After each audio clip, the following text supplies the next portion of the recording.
अगर आपने अब तक ग्रीन स्टडी सब्सक्राइब नहीं किया है तो आप इसे सब्सक्राइब कीजिए, फिर बेल बटन पे क्लिक कीजिए। इससे आपको हमारे हर वीडियो का मैसेज फ्री में आपको आपके मोबाइल पे मिल जाएगा। हेलो स्टूडेंट्स, अस्सलाम वालेकुम। पिछले वीडियो के अंदर हमने आपको फीसागोरस का मतलब बहुत ही अच्छे तरीके से समझाने की कोशिश की है, लेकिन कमेंट्स के अंदर ये बात आई है कि तलबा स्टूडेंट्स ये कह रहे हैं कि सर बेसिक से शुरुआत की जाए। तो आपको बेसिक में क्या क्या पढ़ाने वाले हैं, आइए पहले उसके ऊपर हाईलाइट कर लेते हैं।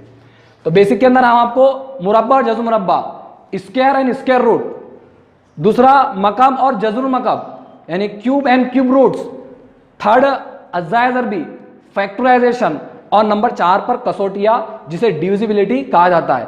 तो ये बहुत सारे टॉपिक्स है जो आपको अगले वीडियोस के अंदर डील किए जाएंगे, आपको समझाए जाएंगे। तो अब सबसे पहले हम देखते हैं, आज का टॉपिक है fundamental principles. What is the fundamental principles of mathematics. इल्म रियाजी के बुनियादी उसूल क्या क्या है, इल्म रियाजी के बुनियादी उसूल क्या क्या है। तो सबसे पहले ये बात समझ लीजिए कि इल्म रियाजी के अंदर 4 तरह के अमल होते हैं। There are 4 types of operations in mathematics. सबसे पहला है एडिशन, जिन्हें आप जमा कहते हैं। दूसरा है सब्ट्रैक्शन, जिसे आप तफरीक का अमल कहते हैं।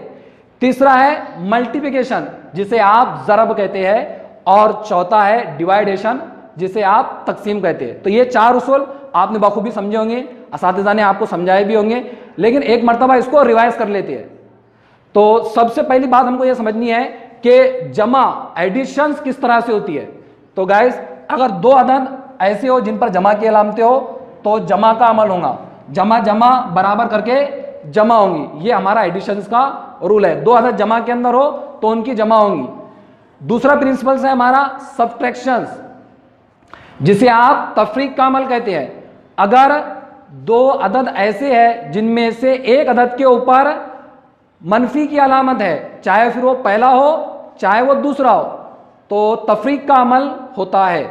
जैसे यहां पर आपको दिख रहा है प्लस माइनस, पहला अदद प्लस में हो दूसरा अदद माइनस के अंदर हो तो तफरीक का अमल होगा। या फिर अगर पहला अदद माइनस में हो और दूसरा अदद प्लस में हो तब भी जो है तो तफरीक का अमल होगा। लेकिन यहां पर एक बात और समझनी है कि दोनों अदद के ऊपर अगर मनफी की अलामत हो, दोनों अदद के ऊपर माइनस हो, तब जो है तो प्लस का यानी जमा का अमल होता है। तो यह आपको जहन के अंदर रखने हैं। Plus plus is equal to plus, minus minus minus is equal to plus, plus minus is equal to minus, और minus plus is equal to minus. ये 4 चीजें आपको जहन में रखनी है। और इसमें सबसे इंपॉर्टेंट चीज जो आपको जहन के अंदर रखनी है, जो आपको माइंड करनी है, वो ये कि ये जब आप अमल करेंगे एडिशंस का और सब्ट्रैक्शंस का, इसके अंदर एक बात बहुत जरूरी है, और वो ये है कि बड़े अदद की अलामत जवाब के अंदर लिखते हैं। आपको 2 अदद दिए जाएंगे तो जाहिर सी बात है एक अदद छोटा होगा, दूसरा अदद बड़ा होगा, तो दोनों के अंदर जो बड़ा अदद होगा उसकी सिंबल, उसकी अलामत आपको जवाब में लिखनी है। जैसे यहां पर माइनस माइनस प्लस तो होंगी, लेकिन दोनों के अंदर जो बड़ा अदद होगा उसकी अलामत आप जवाब के अंदर लिखेंगे। ठीक है, जैसे फॉर एग्जांपल -4 -5। अब -5 यहां पर बड़ा अदद 5 है तो 5 की अलामत वज़ा है, इसलिए आप जवाब के अंदर वज़ा लिखेंगे, और वज़ा वज़ा जमा यानी 4 और 5 वज़ा 9 इसका आंसर आएगा। ठीक है गाइस, तो उम्मीद करता हूं कि आपको ये बेसिक चीजें, बेसिक टॉपिक्स आपके समझ में आएंगी। सबसे पहले हम देखेंगे जमा का अमल। जमा का अमल, जमा मतलब मिलाना। अब इसकी एग्जांपल्स देखते हैं। 3 में 4 मिलाए, 3 जमा 4, यानी आपके पास में 3 पेंसिलें थी और 3 पेंसिल में आपने 4 पेंसिलें और मिला दिए, तो 3 में 4 मिलाने पर आपका जवाब आता है 7। 3 पेंसिल आपके पास थी, आपने उसके अंदर 4 पेंसिल मिलाए तो जवाब आएगा आपका 7। तो जमा का अमल, जमा के अमल में क्या चीज होती है, मिलाना होता है। दूसरी एग्जांपल 5 + 3 मीन्स 5 जमा 3, 5 जमा 3, 5 इसमें 3 मिलाए, 5 में 3 मिलाने पर जवाब आता है 8। इसी तरह से नीचे की एग्जांपल 7 + 8 मीन्स 7 जमा 8, 7 में 8 मिलाए तो 15 होते हैं। स्टूडेंट्स, हम जानते हैं कि बहुत बेसिक चीज़ें हैं, आपके समझी हुई भी है, इसलिए हम इसको थोड़ा स्पीड से ले रहे हैं। आइए दूसरा अमल देखते हैं, तफरीक का अमल। तफरीक मतलब किसी चीज को कम करना, किसी चीज को घटाना। जैसे पहले एग्जांपल में आप देख रहे 10 में से 5 गए, 10 में से 5 गए मतलब 10 वजा 5, 10 में से 5 जाएंगे तो कितने बचेंगे? 5 बचेंगे। इसी तरह से 8 में से 5 जाएंगे तो कितने बचेंगे?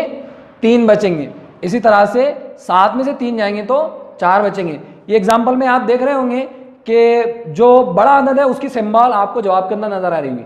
यहाँ पर 10 और 5 में बड़ा अदद 10 है, बड़ा अदद 10 है और 10 की अलामत जमा है, इसलिए जवाब के अंदर भी जमा ही। यहाँ पर बड़ा अदद 8 है, इसलिए 8 की अलामत जमा है, जवाब के अंदर भी जमा। जमा लिखी नहीं जाती, समझी जाती है। यहाँ पर आपको जमा नहीं नजर आ रही लेकिन जमा लिखी हुई है। यहाँ पर भी आपको जमा नजर नहीं आ रही लेकिन जमा लिखी हुई है। इसी तरह से अगले एग्जाम्पल के अंदर 7 बड़ा अदद है, 7 की अलामत जमा की है जो आपको जवाब के अंदर नजर आ रही है। तो ये बहुत बेसिक थे, तो हम धीरे धीरे करके आपको ये बेसिक की तमाम चीज़ें समझा देंगे। लेकिन इसमें आखिरी का जो समझने का अमल है ये थोड़ा हार्ड है, इस पर आपको कॉन्सेंट्रेट करना है। वज़ा यानी दोनों अददों के ऊपर अगर वज़ा की अलामत आ जाए तो जमा का अमल होता है, लेकिन दोनों अददों में जो बड़ा अदद होगा उसकी अलामत आप जवाब के अंदर लिखेंगे। जैसे पहली एग्जांपल आपको नजर आ रही -4 और -5, -4 दोनों अददों के ऊपर वज़ा आपको दिख रही। अमल कौन सा होगा? जमा का अमल होगा, लेकिन बड़े अदद की अलामत पहले आपको लिख देनी है। बड़ा अदद 5 और 4 में बड़ा अदद कौन सा है? 5 है, तो 5 की अलामत कौन सी है? माइनस की, तो यहां पर आपने माइनस पहले लिख दिए और 5 और 4 की जमा कर लिए। 5 और 4 होते हैं 9। ठीक है, आपके समझ में आ रही होंगी ये। अब दूसरी एग्जांपल थोड़ी अलग मेथड से है। दूसरी एग्जांपल में आप ये देख रहे होंगे कि दोनों अदद एक जैसे है, यानी पहला अदद भी 4, दूसरा अदद भी 4, यानी कोई यहां पर छोटा नहीं है, दोनों अदद बराबर है। तो जब कभी भी आपके सामने ऐसी एग्जांपल आ जाए तो दोनों अददों पर जो अलामत दिख रही है वो अलामत आपको जवाब में लिखनी है। दोनों अददों पर कौन सी अलामत है? माइनस की अलामत है, तो माइनस की अलामत आप लिख देंगे पहले और दोनों की एडिशंस करेंगे, दोनों की जमा करेंगे। 4 जमा 4 कितने होंगे? 8। ठीक है, समझ में आ गया होगा आपके। अब थर्ड एग्जांपल जो है ये थोड़ी सी हटकर है, ये आपको थोड़ी समझनी पड़ेगी। यहां पर आप देख रहे होंगे 5 और 8, 5 और 8 दोनों में बड़ा जो है उसकी अलामत जवाब में लिख दीजिए। 5 और 8 में बड़ा कौन सा है? 8 है। 8 पर अलामत कौन सी है? तफरीक की है, तो पहले तफरीक की अलामत लिख दीजिए। ये आपने तफरीक की अलामत लिख दिए। अब देखिए अमल कौन सा होगा? तफरीक का अमल होगा। 5 में से 8 गए, 5 में से 8 गए तो बचते हैं 3 और माइनस के सिंबल आपने, माइनस की अलामत आपने पहले ही लिख दिए है।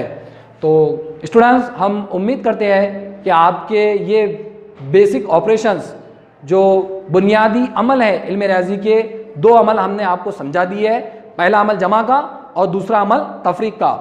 अब आगे के जो अमल है ज़रब और तकसीम, मल्टीप्लिकेशन एंड डिवाइडेशन, ये आपको अगली वीडियो के अंदर बता दिए जाएंगे। अगले वीडियो के अंदर हम आपको इसकी बहुत सारी एग्जांपल्स बताने वाले हैं और अगले वीडियोस के अंदर हम आपको 8, 9, 10 इसके सिलेबस की वीडियोस देने वाले हैं।